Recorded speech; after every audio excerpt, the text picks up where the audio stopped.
हर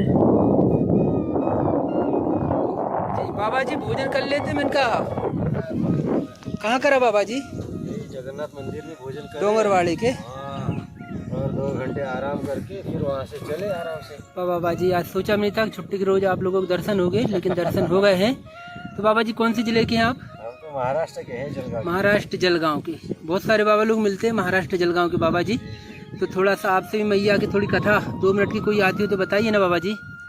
तो बाबा जी कुछ भी 1 मिनट के लिए कोई भी ज्ञान या भजन सुनाने वाले हैं, और वो भी नर्मदा मैया के किनारे पर। देखिए यहाँ से नर्मदा मैया कितने सुंदर दर्शन हो रहे हैं। नहीं, हम तो ऐसा इतना सुर ताल में गाते नहीं, बस जाप करते हैं, मैया का वही भजन है हमारा। आपके मुख से निकला हुआ हर क्या शब्द एक सुर और एक ताल अपने आप बन जाएगा। तो मैया की कृपा है। वहाँ क्या है, परिक्रमावासी जो भी चलते हैं मैया की कृपा से चलते हैं। जैसे माता जी अपने छोटे बच्चे को चलाना सिखाती है उंगली पकड़ के, वैसे परिक्रमावासी उनके बच्चे हैं, छोटे से लेकर बड़े बूढ़े तक। जो चल पाते हैं उनको भी, और जो नहीं चल पाते हैं उनको भी मैया चलाती है। हमें तो परिक्रमा में आज 3 साल हो गए। 3 साल में हमें 2 महात्मा मिले थे जी, जिनके आंखों की रोशनी बिल्कुल भी नहीं थी जी, तो वो भी फिर भी परिक्रमा कर रहे हैं जी। तो देखिए मैया की लीला कितनी बड़ी है। यहाँ जिनकी आंखें हैं वो ढंग से नहीं चल पाते, और जिनकी आंखें नहीं है उनको भी मैया परिक्रमा में चला रही है। उनको बिल्कुल भी आँख में नहीं दिखता था। बिल्कुल भी नहीं दिखता था उनकी आँख। आपको कब हुए उनके दर्शन बाबा जी? अभी तो 2 साल पहले हुए थे। 2 साल पहले। बाबा जी मुझे तो आज तक उनके दर्शन नहीं हुए। खैर कभी यहाँ से निकलेंगे तो उनके दर्शन तो मैं करके रहूँगा। खैर हो सकता है रुकते रुकते आएंगे, वो इतना तेज नहीं चलेंगे। जी। हाँ, तो मैया की महिमा बहुत बड़ी है।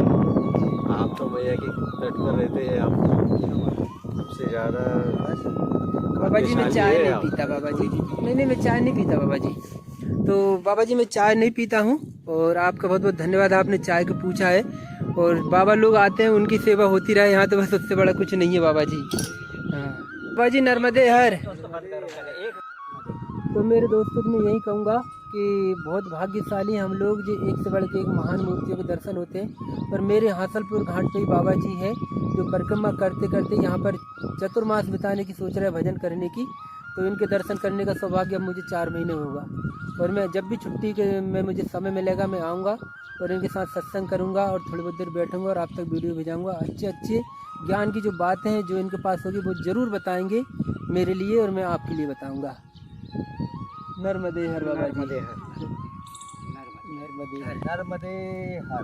तो ये नर्मदा कुटी है। इस कुटी को मैं शुरू से ही नर्मदा कुटी कहता हूँ। एक बाबा यहाँ पर रहते थे सबसे पहले, तो नर्मदा कुटी के नाम से नहीं मैंने इस कुटी को, मतलब मेरी यूट्यूब पे चलती है।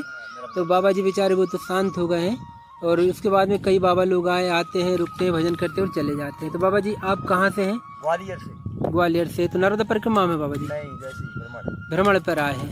तो बाबा जी कुछ 2 शब्द ज्ञान के आप भी बताएं। श्री सीताराम बोलो, बस यही ज्ञान है सबसे बड़ा। राम का नाम लो, सबसे बड़ा ज्ञान जी।